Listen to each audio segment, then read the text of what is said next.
Coming up on this episode of Courage Over Comfort by Matt Logan Speaks. Luck favors the prepared. I think Zig Ziglar said that, but it's I mean, luck favors the prepared. It does. Can't get more simple than that. Yeah. Yep. If you're ready and it's sitting right in front of you, you are in that situation to take it. One thing I've learned is literally dancing helps improve ideas. So more people just need to dance. Like back to TikTok again, right? Yep. Hey, welcome everybody to another episode of Courage Over Comfort. And my next guest is probably going to beat me up by the end of this because she is a jiu-jitsu, can't say master, but a person. And actually, let's just get to it. She has this whole thing, coffee with Kelli, but we're having tea with Kelli.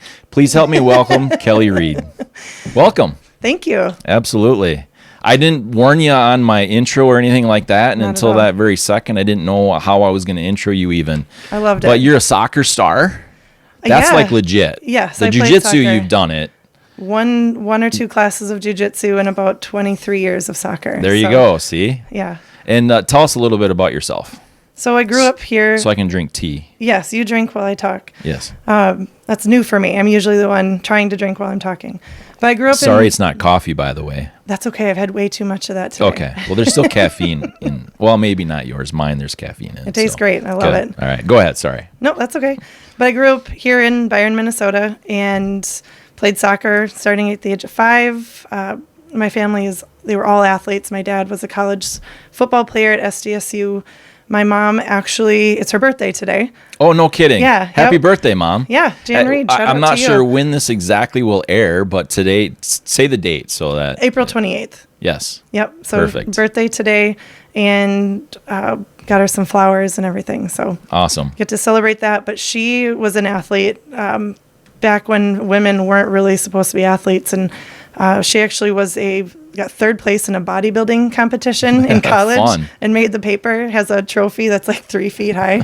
It's pretty awesome. That is awesome. So sports was. So both of you could beat me up, literally. Oh yeah, we could definitely. Jeez. Yeah, watch out for the Reed family. Yeah. We're coming for everybody. Oh wow. And just that was kind of like my identity, was playing sports, and defined who I was. I actually played football when I was 12 years old on the boys league, and just that really shaped me as a person, because it was something that I did that nobody else had done. But I love playing sports and shopping. Online right now, right? Online right now. I am missing stores. I'm on the hunt for a good pair of rollerblades. Okay. I had to throw mine out. I'd had them since 8th grade. They were that good. And I had to throw them out last week because they were just deteriorating. Big surprise. Thinking, I'll just, call up Shields. You have the same size feet now as I do. 8th grade? I'm the same height as I have been since 7th me. grade. My shoe size has been the same. I just shot up, and then I've been this way since 7th grade. Wow, that's kind of cool, though, actually. Yeah, it came in handy with basketball and soccer. I was the big meanie out on the field and knocking people around. And football, those hard things, like you said, these things shaped you, and difficult things and new things, they shape us, don't they? They do, yeah. I mean, I just think of all the lessons that I learned of being an athlete, and the teamwork, and when to push it on my own, but also when to start pushing my teammates, when I had to get out of my comfort zone to be a better player. And that football experience, like when you're playing with boys and you're the only girl, like they're coming for you, and you have to run faster and hit harder. And that was the advice my mom gave. She's like, okay, if you're going to do this, you have to be the one to run faster and hit harder. And so I did. and in order to do that, you have to work harder. Yes. Yeah, absolutely. Yeah, and I think the coaches recognize that, and we actually won the championship. Who is your coach? Craig Fox. Okay, sure. And he's going to be mad that I forget his name. There was another very awesome coach. They were fantastic. Yeah. But Craig Fox, he actually works at Mayo in finance with me now. Yeah. And so I still, hey, coach. Yeah, love it. After all these years. Yeah, I love Craig, yeah. Oh, you know him too? Oh, okay. yeah, absolutely. He's a good guy. Yeah. That's cool. I didn't know that. That's fun. Yeah, it was a great year, and I still reference it when I'm like maybe going to back out of doing something that I should be doing. I'm like, okay, if you got through football, you should probably be doing this. You're going to benefit from it. And it was 12 years old and had a life-changing experience. Like it was. And to recognize that at that age is pretty remarkable too. Yeah, it changed everything, like just my confidence level. I remember that summer before I was in a basketball camp, and I let 2 girls beat me in a one-on-one competition because I didn't want to try my hardest, because then if I lost, then I would have lost doing my best. And I remember how upset, wow, really? I was so upset with myself. And I remember telling that to my mom later on, and she was just like, Kelli, like, that's not you. Like, I've never seen you back down. And then a month later, I was on the football team, and let's just say that next summer, when I was in basketball camp, I was kicking butt. Like, I was like, I'm not backing down. Right. Let's do this again. And nice. It paid off. Cool. I reached out to you because I saw that you kind of took some big steps forward when it blew up. Let's just say it blew up. Yes.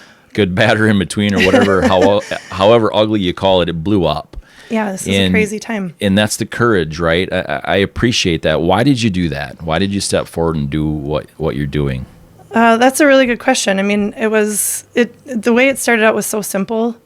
One of our good family friends, Lisa Brunette, is a Mary and Martha representative. And for months, we were planning on doing a home-based party. Get your girls together, have some wine, buy some products. And we're all like, well, we can't get together. We'll just do a party online.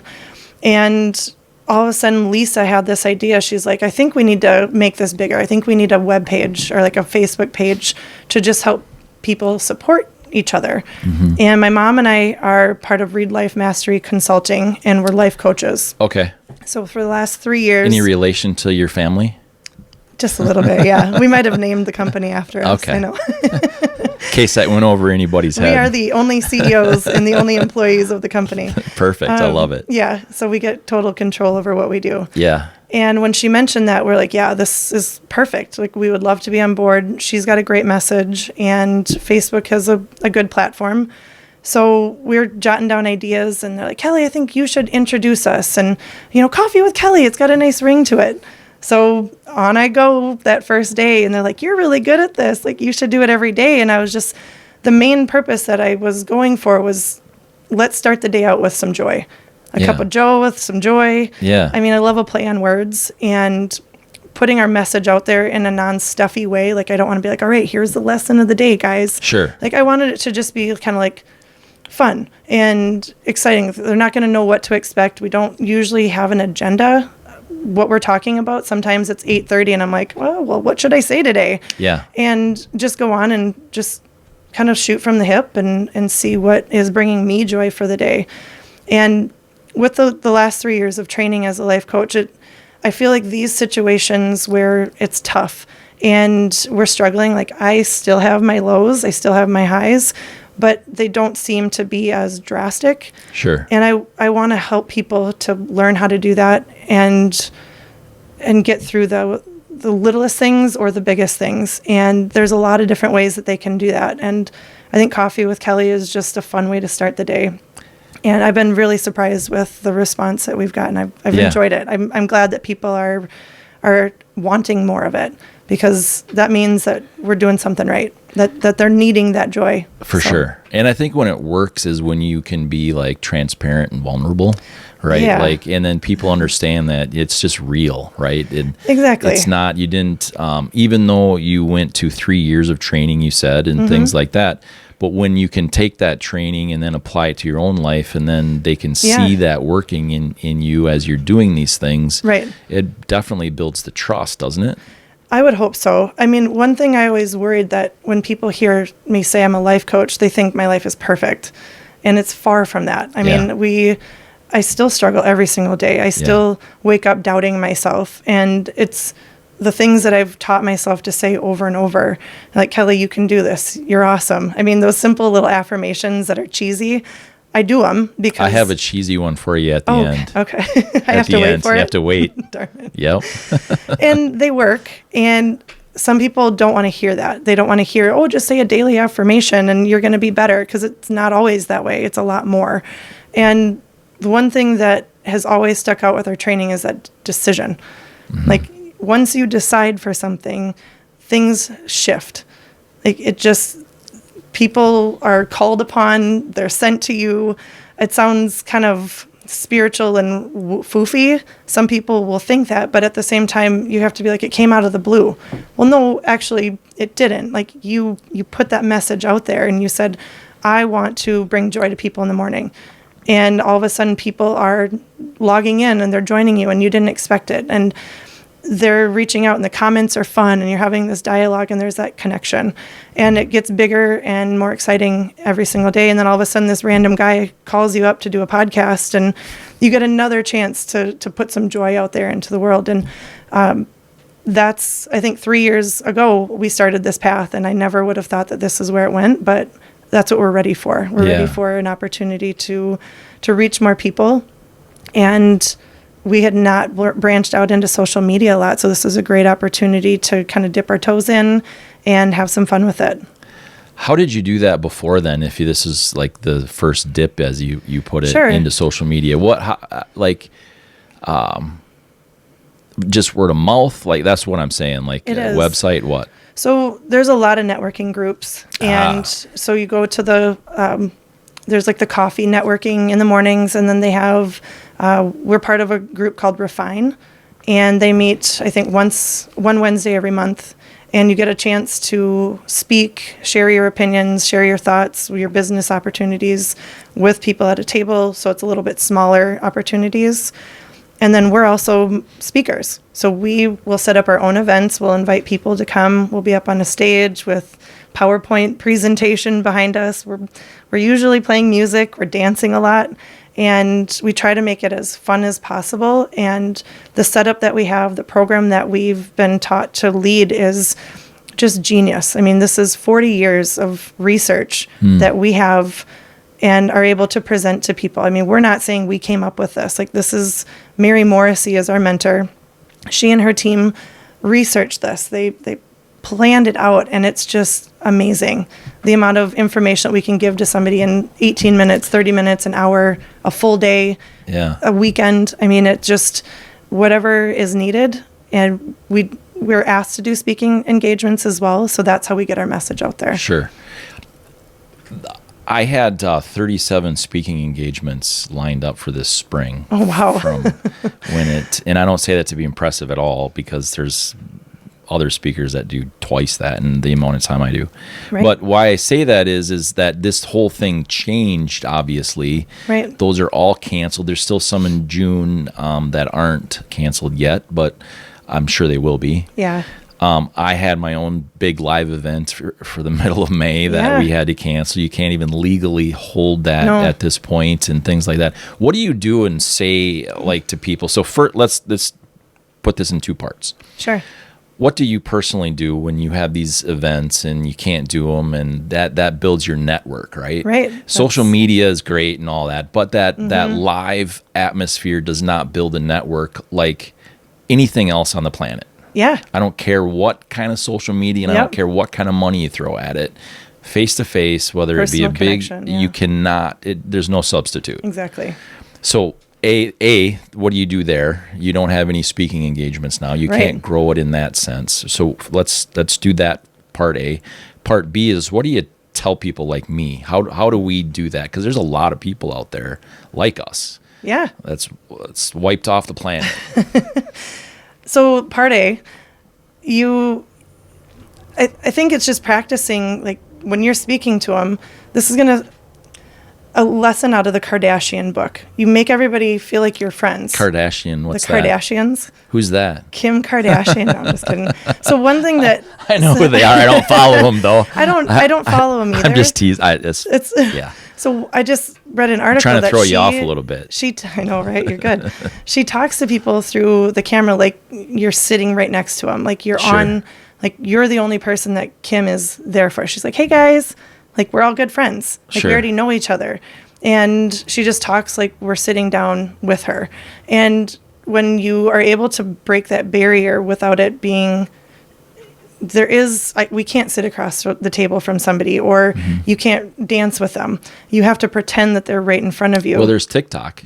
There is TikTok. I have not ventured into the world of TikTok. You can dance on TikTok like duets. Sure can. Yes, you can. Just throwing it out there. I might just have to try that. There you go. I'm not opposed to dancing, putting myself out there. If I look silly, I hope somebody laughs. Right. It makes their day. But I think it's just people recognize the courage. They recognize that somebody is putting themselves out there. Mm-hmm. And if you say something, it's going to get their attention. They're going to tune in. They're going to share it with their friends. And you don't even know the trickle effect that you have until it's already made this wave. And then all of a sudden it comes back to you like a Twins stadium. Like, whoa, I got it to go all the way around. Yeah. And I think just being real and being yourself, not putting on any shows and just letting it, you just have to keep going. I mean, it's literally just, I'm not on the big stage, but it got a bigger stage and I can actually reach more people. So when we had this happen, the events that we had planned, we obviously canceled. And then we were on our Facebook page with all of our other life coaches that we talk with. And they're like, this is a great opportunity. We can actually help more people because more people are on social media. They're tuning in. They need this information. Mm-hmm. And we have the knowledge and the resources to help them. And we don't go into this thinking, I'm going to make money off of people's pain and their depression. We've been there. We've felt those feels. And if we had somebody there to hold our hand, or we had somebody there to hold our hand, we want to give that back to them. And having social media is blessing. I mean, it really is. Sure. What specifically do you do when you say life coach? That's pretty broad. It is. Is there something specific, or do you evaluate the situation? So when we meet with somebody and they come to an event or they see us online, we set up, we call it a strategy session, where we send them questions to kind of evaluate where they're at. Mm-hmm. And they send them in before we even talk with them. So we get to see where they're at, if they're comfortable with it. Sometimes they don't do that, and we just get to learn along the way. And we just say, here's where we think we could help you. Here's the areas that you're looking to, that you want in your life to improve. Because most people just don't know that. Maybe they're thinking here's my problem, and it's so big, when they just need to break it down into those smaller steps. And it's hard to see that. How do you eat an elephant? Yeah, exactly. One bite at a time. Exactly. The analogies of climbing a mountain. You do it one step at a time. Exactly. And you can groan over each one of them, but when you break it down, it's really just step by step. And some people need that reminder constantly until they learn those patterns over and over. Because they can apply it, is what you're saying. Yeah. Sure. We all grow up hearing things like money doesn't grow on trees. So we assume that it's hard to get, and that it's not just sitting out there and only lucky people will have it, when really everybody is destined and should have access to as much money as they want. Yeah, luck favors the prepared. I think Zig Ziglar said that, but I mean, luck favors the prepared. It does. Can't get more simple than that. Yeah. Yep. If you're ready and it's sitting right in front of you, mm-hmm. you are in that situation to take it. So during our presentations, we go over 3 steps with everybody as an introduction to our program. It's called the Dream Builder program. And I say I'm a transformational life coach, helping people to live the life that they would love to live. Okay. And the way that we do that is, you can't live the life that you would love to live if you haven't designed it yet. So imagine trying to build a house or remodel a house. I'm sure you're familiar with this. For sure. You probably didn't just go out and buy random materials and throw it somewhere. You started out with a plan. You probably had people who knew what they were doing draw out a design for you mm-hmm. that you told them. And we have to do the same thing with our lives. If I want to be successful, I can't just say I want to be successful. I have to step by step tell myself how I'm going to do that. And then the next step is you have to try it on. So you have to go in and the next step, I'm sorry, I'm jumping ahead. I always like that part. But once you do have to try it on. You have to say, I am a successful life coach, or I am a successful podcast host. And you try that on for size, and you see how it fits. And we actually call it a time machine, and we take people through it. Sure. So it's a fun process. It literally, the second that somebody told me, all right, you're going to team up with somebody and you're going to tell them this is my dream, but I'm living it right now. It was like a punch to the gut because I had to share this most vulnerable part of myself with a stranger. Yeah. And I don't know have you ever tried anything like that? I have. It's extremely uncomfortable. It is. Yeah, absolutely. I was going to make you do one with me. Man, I don't know if I've slept enough. I'm just kidding. I won't make you do I didn't that. put enough in my tea. I know, yeah. It was only tea, right? It was No, only I'm just kidding. tea. No, I was going to make you do one, but it's one of those moments where when you try it on, you get to see what feels good, what doesn't feel good, where there's gaps. And then the second step is deciding for it.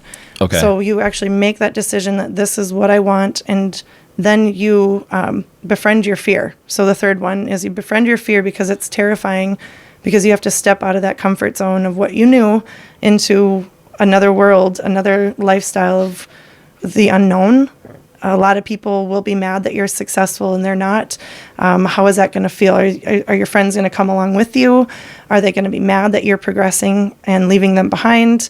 Some people are afraid of success, and they're afraid of making too much money and the problems. I mean, more money, more problems. Isn't that a rap Different song? problems. So that's what we try to do is we Sure. teach them that there's different ways to say things and different things to think. Yeah. So Just kidding. let me back up. Let me back you up a little bit. So Sure. to the beginning. So someone has, I call it a paradigm.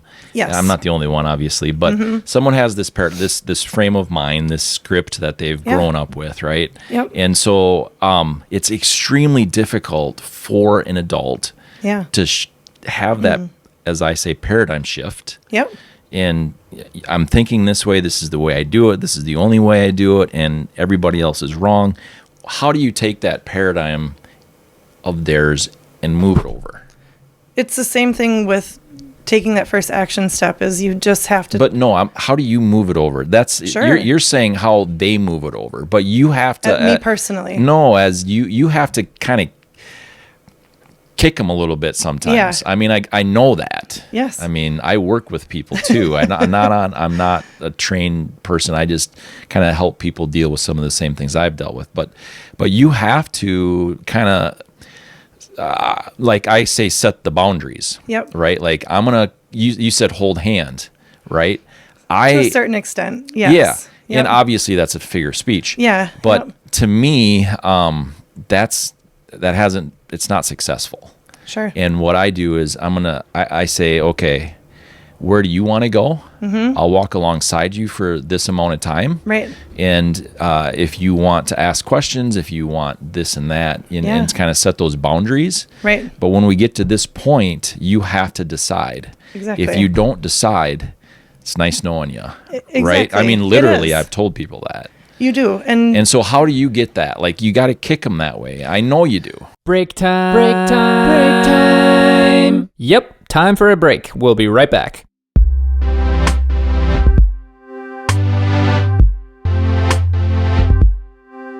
And now, back to the episode.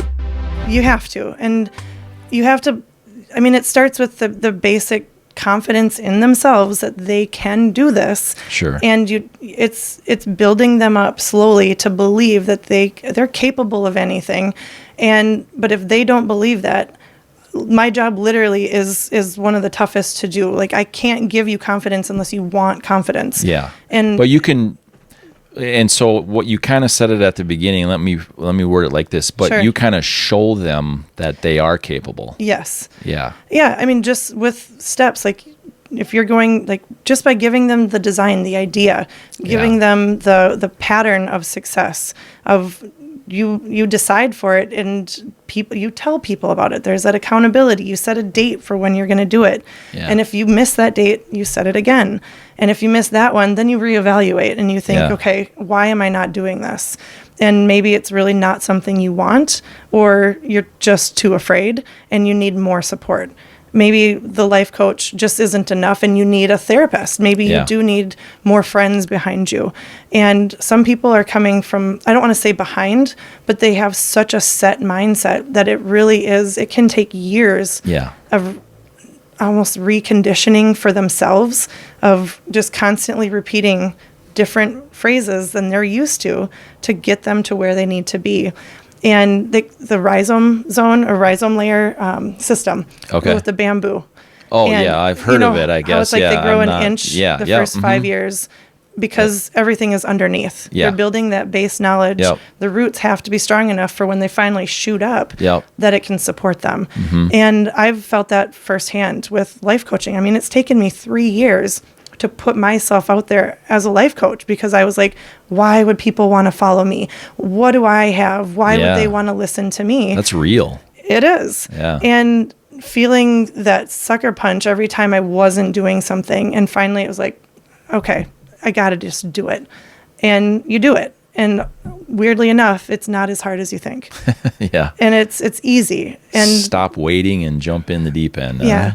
And that's one thing that our mentor always says. She's like, what if you could, and what if it was easy? And you just keep saying that. And it's like, well, it probably is easy. 80% of the things we worry about usually don't happen. Yeah, for sure. So we're our own worst enemies, and we just need to get out of our own heads. Yeah. That's very interesting. What, when there's someone that you see that potential in and you know that they're just almost right there, right? Yeah. But that you can't get them there, how does that affect you personally? I mean, I think Are you able to like just say, you know what, I just got to step away? Or is that like, it depends on do what you dig in signals they're deeper? giving you. Yeah. I mean, if they're constantly saying, I can't, I won't, I shouldn't, then those are some signals that you just have to keep starting from the beginning. I mean, we can have them go through our program over and over and over again, and they're slowly going to stop saying I can't or I shouldn't or I won't. okay, so it's almost like you say over and over and over again, so you kind of bring them back to the beginning. Yeah, yep. Sure. And when they're like right there, but yet can't bring them back. Yeah, and I know that firsthand Yeah. because I Yeah, have to yeah, keep yeah. going Okay. back through my own program. Every time I That's- say it, every time I listen to my mentor say it, it's, oh, okay, there's one more progress step for me. It's that little baby step. And you have to keep reminding them that you have to stay in the practice in order to get where you want to go if it's really what you want. Yeah. Or do you like that comfy, cushy, place where things are exactly where you know they should be? And not should be, but where they have been. That's your paradigm, It is. right? It's like, I don't want things to change Yes. enough to progress. Yeah. And some people just are happy with where they're at. And I yeah. don't know if they're happy. Happy, yeah. They don't want to make that change because it is so scary. Like Yeah. it's literally beyond their comprehension.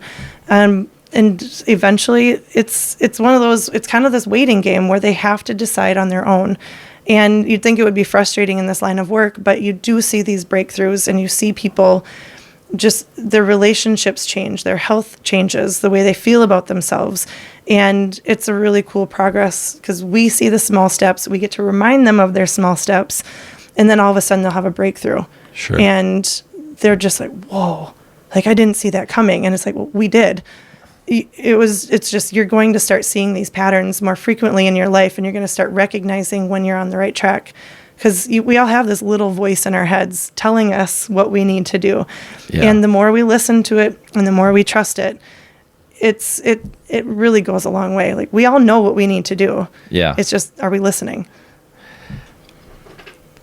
Something triggered in my mind on what we were talking about off camera, and that was as I was explaining to you that I reached out to a lot of different people, and some of them didn't respond. Some of them have said, Right. no, not at all. So when that happens, coach me on that, because that's happening I've had people. I was this morning on a phone call. They're Sure. like, we've been trying to get this person and this person to do this, and they're rejecting, or they're not answering back, or Right. whatever. Coach me on that. So, I think approaching it, a lot of it is sales. Right. And Really? it is. And why And that sounds harsh because most people are afraid of saying I'm a salesperson. we're all trying to sell something. I mean, Right. whether we're selling it or not. I mean, my kids, when they were little, you'd be at the grocery store and they're trying to sell you on buying ice cream Everything. for them. Everything, Right? yes. I mean, that's just, they didn't have any sales training, and they're like hard closing you on ice cream, right? But why? But why? Exactly. Well, what if we did this? And, I mean, Yeah. it's like they're totally trying to close you. And then there's the assumptive. Then there's the assumptive close where they put it right in the cart, right? They're just assuming they can get it, exactly. right? But yeah, so we all sell something. Yep. Right now, so many people, and I don't mean this as a negative thing, but they're just like they're scared and they don't even want to do anything that was normal before. Right. And they don't understand what's happening, like hardly anybody does. But, exactly. And so what do you do in cases like that? Like, I've literally reached out to people and they don't respond back. All those kinds of things. Coach me on that. What do I do? Do I keep plugging away? I think if it's important enough, yeah. Sure. I think if you really want to have them sit down across from you, I think it's one of those where you just keep trying a different angle. I mean, if and learning, maybe asking different questions. Sometimes it takes the right question to get the right answer, and learning what their fears are, trying to get them to understand that your agenda is only to help them, and so they can help other people. I mean, it really is as simple as that. Yeah. Any fear bigger than that, it has to outweigh.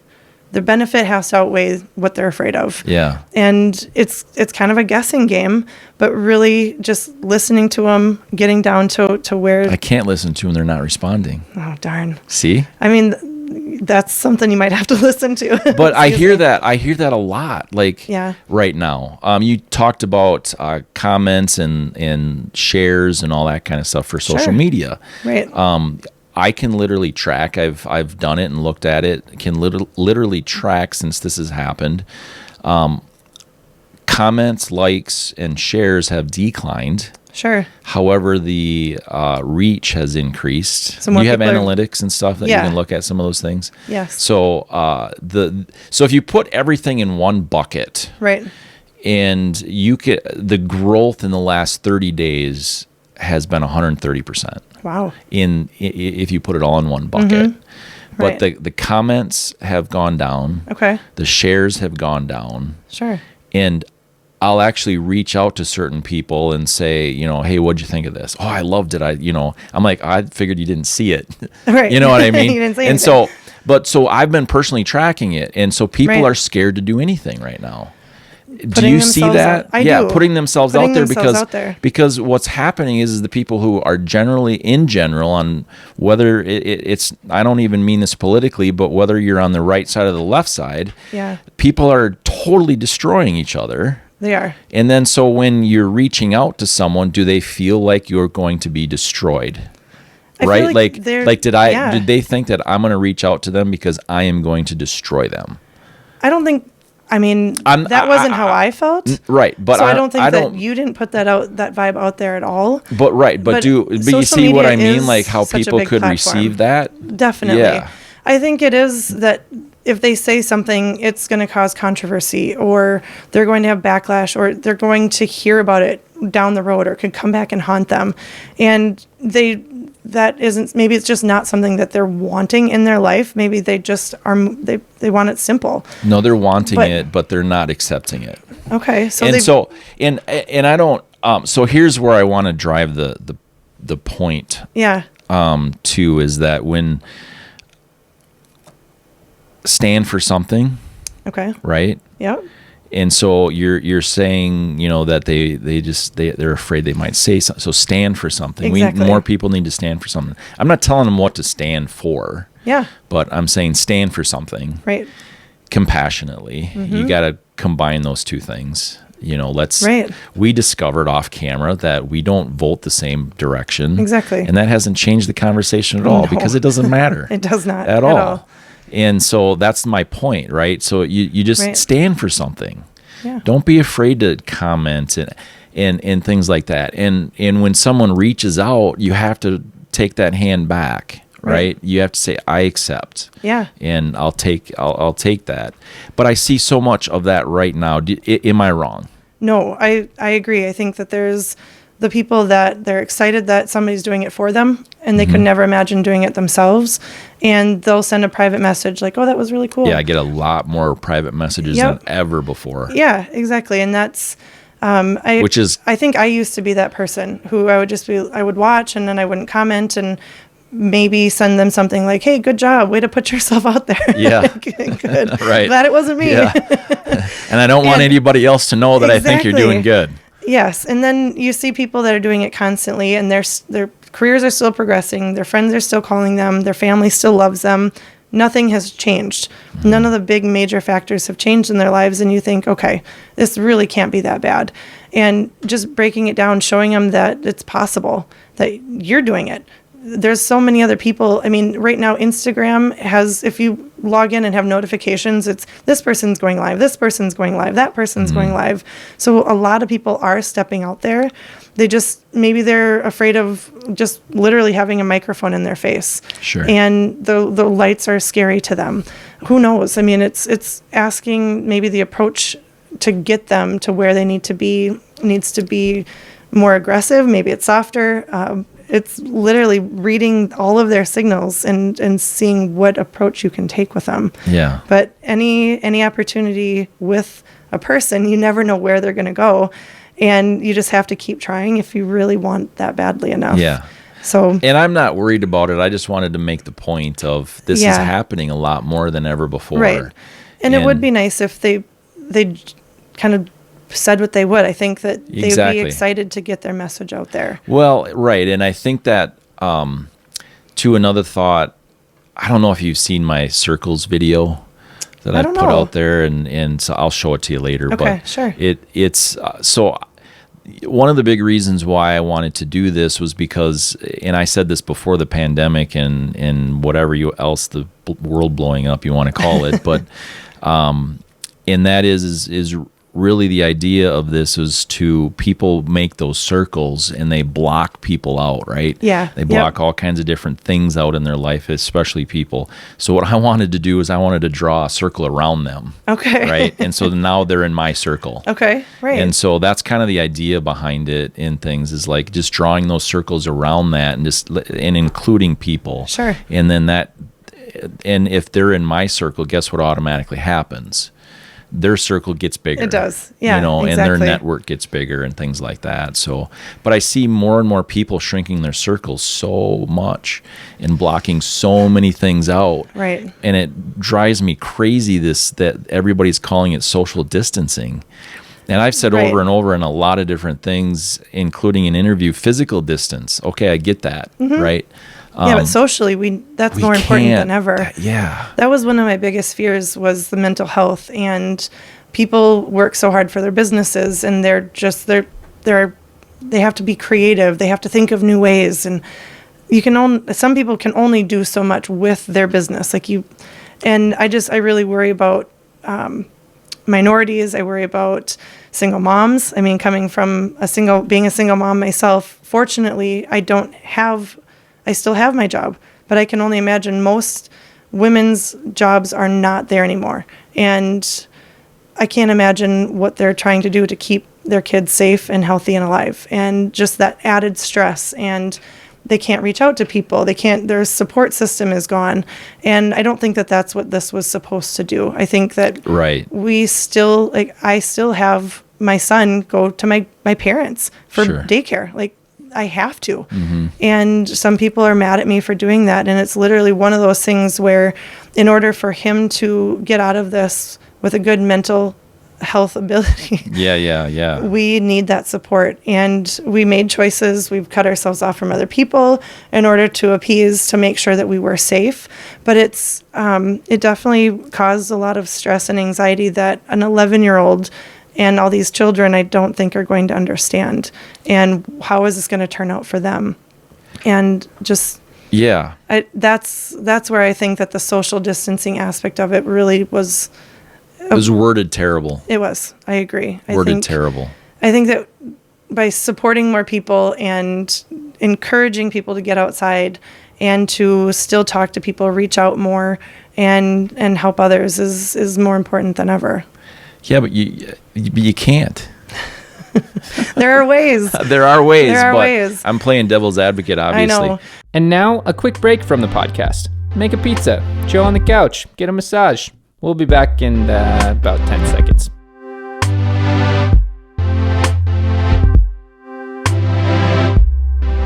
And now, back to the episode.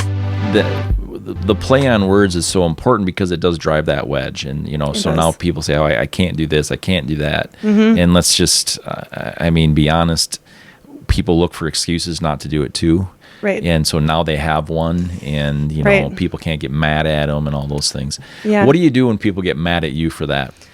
I just have to say we all are in this together. We have to do what's best for ourselves and for our family with keeping the community safe. Like, I have a lot of coworkers. I work at Mayo, and we have coworkers that are in healthcare. They're working with patients, and I respect and I want them to be as safe as possible. And I feel like there's steps that we can all take to make sure that we do that without sacrificing mental health, without sacrificing physical health, and still creating connections with people. And by saying stay home, I think is probably the last thing that people need to do. I don't mean go to parties. I don't mean all get together in one big group. I go for walks every single day, and I talk with people. I say hi to them. I'm smiling at them. Do they say hi back? Most do. I think but do you see people are more edgy or not?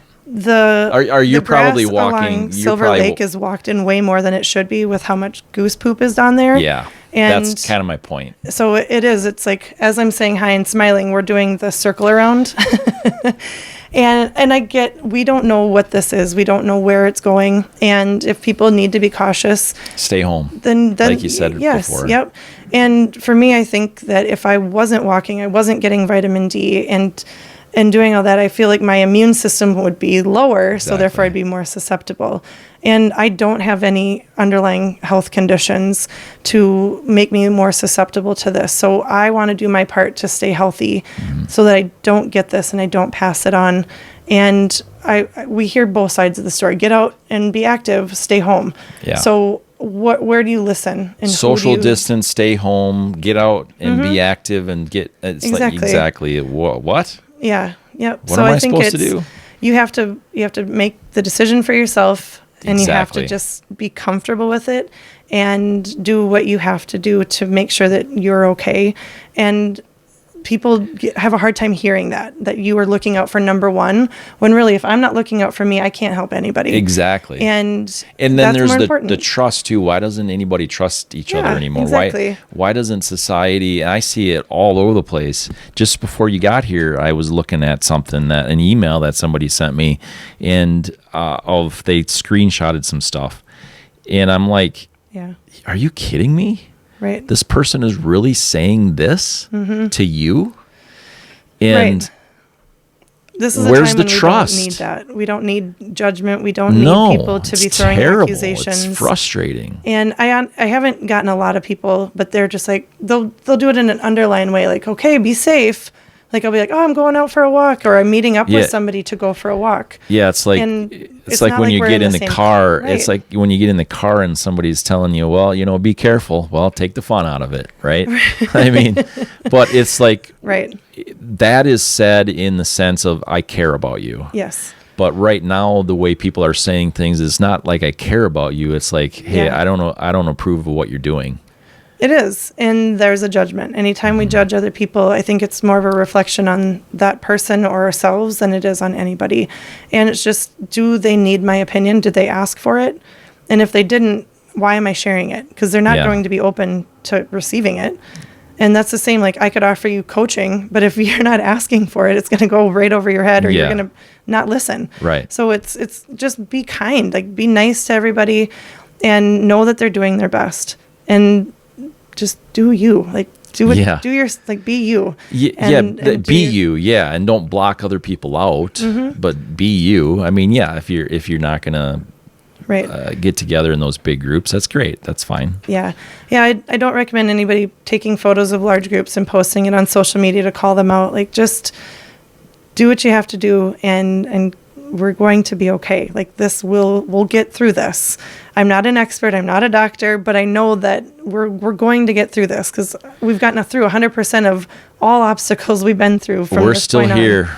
We are. And the hard part is people are experiencing tragedy and loss, and it's acknowledging that, but we do this But it's no different day. than any other day. Exactly. And how do we get our mindset to go back to that and to understand that it is literally it's one day at a time, one step at a time, and just don't be afraid. Yeah. That's when fear sets in.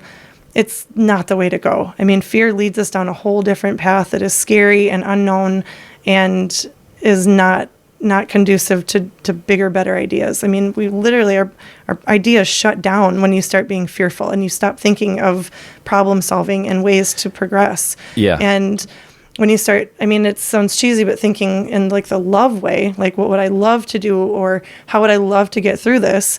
You open a whole different pathway of thinking and ideas come. And I always say, not always, but one thing I've learned is literally dancing helps improve ideas. So more people just need to dance. Like back to TikTok again, right? Yep. Yeah, I need to talk to Facebook about allowing more music to be played because I got yelled at for playing music. I don't own the rights, so I couldn't play it. I was bummed about that. Just this afternoon, I was something that I posted got blocked. Did it? Wasn't yours, huh? You didn't? No, it was mine. Oh. But they thought that it might be political. It wasn't. Oh, okay. Yeah. So who gets to decide that? Facebook, apparently. Facebook people. Yeah. Okay. That's no joke. Are you going to post it again? Yeah, absolutely. First, you don't succeed. Just see if you can sneak it past. It's not political. Yeah. I sent him an email already. Right. It's not political at all. But the point is that things are being watched a lot differently. And, the First Amendment thing. And Facebook is a business, and I get that. But it's a lot of these platforms are supposed to be. That's why they're there. Yeah, exactly. To express our First Amendment. We can say what we want, and people can like it or not. Yeah. So the music I get because it's licensed. It is. I get that. Right. How does Instagram do it though? I don't know. I haven't embraced Instagram a whole lot. Okay. I kind of do dabble and just throw it out there. But Instagram, you have to treat a little bit differently than Facebook. And I just, whatever. So someday. Maybe. I don't know. What else? Anything else you want to cover? Thanks for doing what you do. Like being out there in these times and stuff like that is super important. Yeah, I think I've said everything that I would love for people to know about me and to know about how I would love for them to have this mindset during any time that is a struggle for them. Mm-hmm. And you're going to need support. You're going to need each other. And remembering that you know what you can do. Like deep down inside, you know what you have and what you're capable of. And it's just allowing yourself to do it. Just get out of your own way and just go do it. Just give it a try. I sound like Shia LaBeouf there. Just do it. But it really is. We're here for each other and human contact and human connection. Be safe about it. Make the right choices. But if you need some joy, tune into Coffee with Kelli. Right, exactly. Right. How do we find you? So we have the Facebook group is called Yep, This Is Real. I think it's Now What. I always say what now or now what. I should know what it's called. But Yep, This Is Real, Now What. And we like this because it's not just COVID-19. It can literally be for whatever you're going through. It's like, I can't believe I'm in this situation. What now? And look for the joy, look for the peace. But also we talked about embracing the pain, embracing that path. Like you're going to be mad. You're going to need to scream. You're going to need to cry. And we call it like scheduling your own pity party. Like maybe now isn't the best time if you are around your kids, but it's also important for them to see your pain, see how you get through these times because they're learning. They're constantly watching us for direction. Having those conversations with them about what you're going through and other people. It's, those sticky conversations that we have to have. But it's a place for people to not always hear the bad news.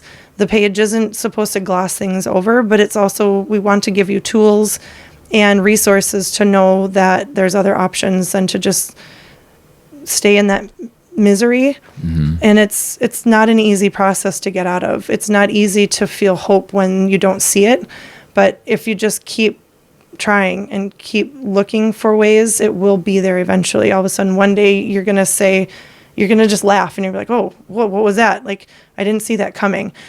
And it's going to get easier and easier. And I think it's because you've allowed support into your life, and you've allowed that pain to just settle in and make a home, but it's, that you don't have to live with it and point it out all the time.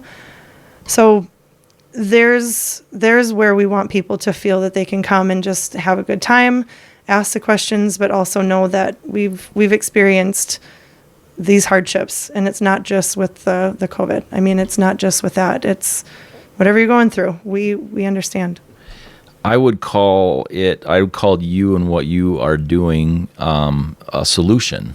Yeah. Right. Okay. And so what I say is we have one problem, and now we need all kinds of different solutions. But so many times people are focused right on that problem. Exactly. And they're just, okay, it's a problem, it's a problem, it's a problem, it's a problem. Yeah, it's a problem. Right? Yeah. It's here, it's real.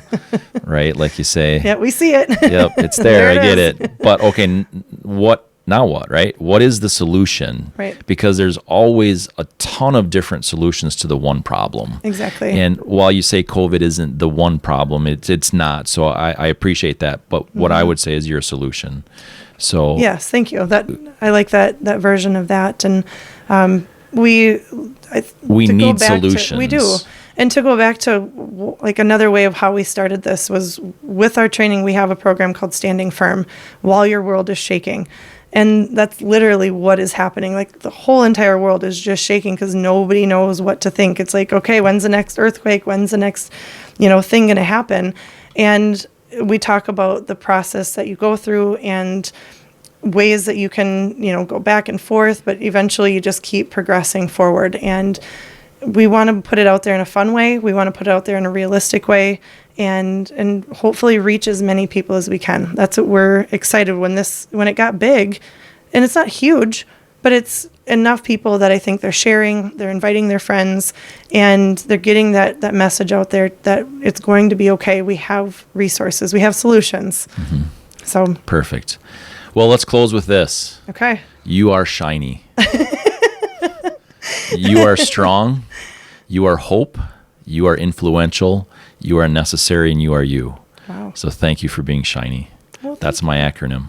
I like that. So you get a shirt. Oh, fantastic. So now you can say, I am shiny. I'm shiny. Yes. Perfect. I like that. Thanks for being here. Yeah. Thank See you you next so time. much. You See bet. ya.